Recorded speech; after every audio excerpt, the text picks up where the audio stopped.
কলিযুগে মানুষ এখন ধর্মের কথা ভুলে গিয়েছে। মানুষ দৌড়াচ্ছে অর্থের পেছনে। কিন্তু বড়াবাজার শহরে দেখা গেল এক অন্য চিত্র। সোনু সাহার বাড়িতে আজ শ্রীমৎ ভাগবত পাঠ শুরু হয়েছে। জানা যায় এই সোনু সাহার বাড়িতে 7 দিন ধরে চলবে শ্রীমৎ ভাগবত পাঠ। ঠিক সকাল 10টা নাগাদ এই সীতারাম মন্দির থেকে সানাইয়ের সুরে বাজনার তালে 21 জন মহিলা কলস নিয়ে পৌঁছালেন সোনু সাহার বাড়িতে এবং সেখানে চলছে পুজো পাঠ, শ্রীমৎ ভাগবত পাঠ। কলিযুগে মানুষ এখন অর্থের পেছনে দৌড়াতে দৌড়াতে ধর্মকথা ভুলে গিয়েছে। অবশেষে জীবনের শেষ দিন চলে আসে, তখন মানুষ ভগবানের নাম শুরু করে। তবে বড়াবাজার শহরে সোনু সাহার বাড়িতে দেখা গেল অন্য চিত্র।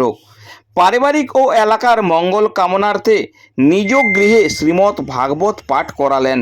শ্রীমৎ ভাগবত পাঠ করলেন পণ্ডিত পরেশ শর্মা।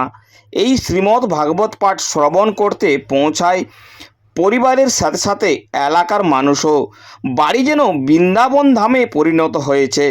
জানা যায় বৃহস্পতিবার সকাল 10টা নাগাদ শহরের এই সীতারাম ঠাকুরবাড়ি ও কমলা সতী মন্দির থেকে সানাই সুরে বাজনার তালে 21 জন মহিলা কলস নিয়ে নিজ গৃহে পৌঁছায়। এরপর শুরু হয় পূজা পাঠ এবং শ্রীমৎ ভাগবত পাঠ। ভাগবত পাঠ করা হয় আধ্যাত্মিক বিকাশ, আত্মা জ্ঞান লাভ, অজ্ঞতা ও অহংকার দূর করতে এবং ভগবান বিষ্ণুর প্রতি ভক্তি ও ভালোবাসা বাড়ানোর জন্য।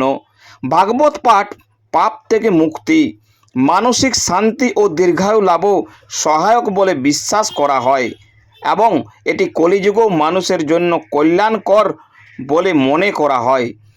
বিশেষত কোনো ব্যক্তি মৃত্যু পথযাত্রী হলে তাকে ভাগবত পাঠ শোনানো হয়, যা তার মৃত্যুকে সহজ এবং আত্মিক শান্তি এনে দিতে সাহায্য করে। এই ভাগবত পাঠ 7 দিন চলবে বলে জানান সোনু সাহা। আপনারা দেখছেন বড়াবাজার নিউজ। भागवत में लिखा गया है कि सबके हाथों से भोजन खाना खाता था धुंधुका। तो सबके हाथ कौन सा है?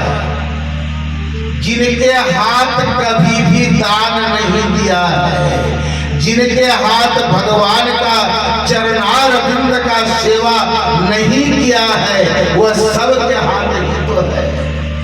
এটা ভাগবত কথার আয়োজন চলছে।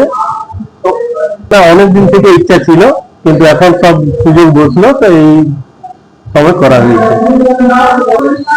নিজের কাজ কর্মের সাথে এই ঠাকুরের নামটা তো খুবই ভালো। হরি নামের আগে কিছু আছে, ঠাকুরের নাম করা হচ্ছে, খুবই ভালো জিনিস। কোন জায়গায় এটা? বড়াবাজার জয়নগর পাড়া। আপনার নাম? অরিন্দম সাহা। আপনারা দেখছেন বড়াবাজার নিউজ, সঙ্গে আমি সঞ্জয় চৌধুরী।